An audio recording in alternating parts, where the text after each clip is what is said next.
Hi guys, welcome to Bini's kitchen. ഞാനിന്നിവിടെ ഗോതമ്പ് പൊടിയും കൊണ്ട് ഗോതമ്പ് ദോശയാണ് ഉണ്ടാക്കാൻ പോകുന്നത്.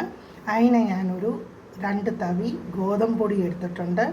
അതിനാവശ്യത്തിനുള്ള ഉപ്പ് ആഡ് ചെയ്യുന്നുണ്ട്.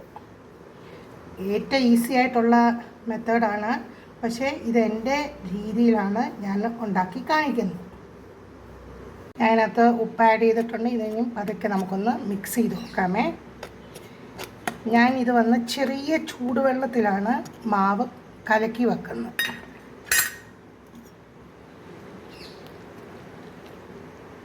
നിങ്ങൾക്ക് മൈദാപ്പൊടി കൊണ്ട് ഇതുപോലെ ദോശ പോലെ ഉണ്ടാക്കാം. പിന്നെ റാഗി പൊടിയും കൊണ്ടുണ്ടാക്കാമെങ്കിലും നല്ല ടേസ്റ്റാണ്. റാഗിപ്പൊടിയാണ് ഒന്നുകൂടെ ഹെൽത്തിന് നല്ലത്.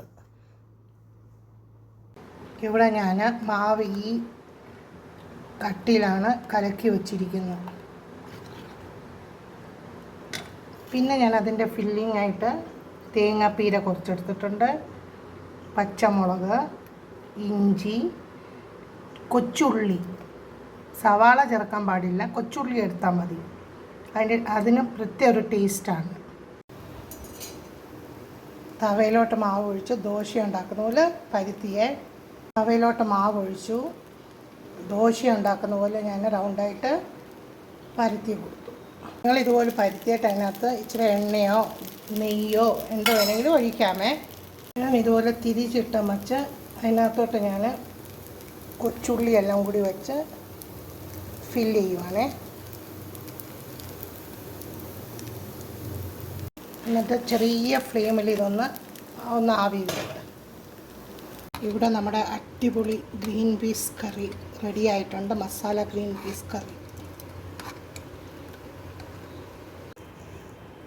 അങ്ങനെ നമ്മുടെ ഗോതമ്പ് ദോശ വിത്ത് കോക്കനട്ട് ഫില്ലിംഗ് റെഡി ആയിട്ടുണ്ട്. നമുക്ക് നോക്കാം അതെങ്ങനെ ഉണ്ടെന്ന് ടേസ്റ്റ്. ഗ്രീൻ പീസ് കറിയുടെ കൂടാണ് ഞാൻ കഴിക്കുന്നത്.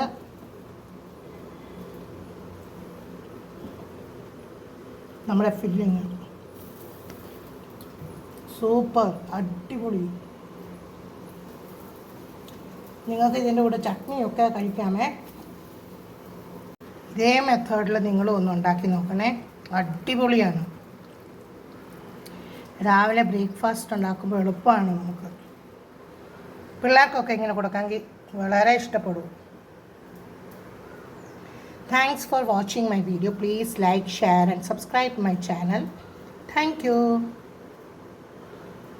ഇതേ മെത്തേഡിൽ നിങ്ങളും ഒന്ന് ഉണ്ടാക്കി നോക്കണേ, അടിപൊളിയാണ്. രാവിലെ ബ്രേക്ക്ഫാസ്റ്റ് ഉണ്ടാക്കുമ്പോൾ എളുപ്പമാണ് നമുക്ക്. പിള്ളേർക്കൊക്കെ ഇങ്ങനെ കൊടുക്കാമെങ്കിൽ വളരെ ഇഷ്ടപ്പെടും. Thanks for watching my video. Please like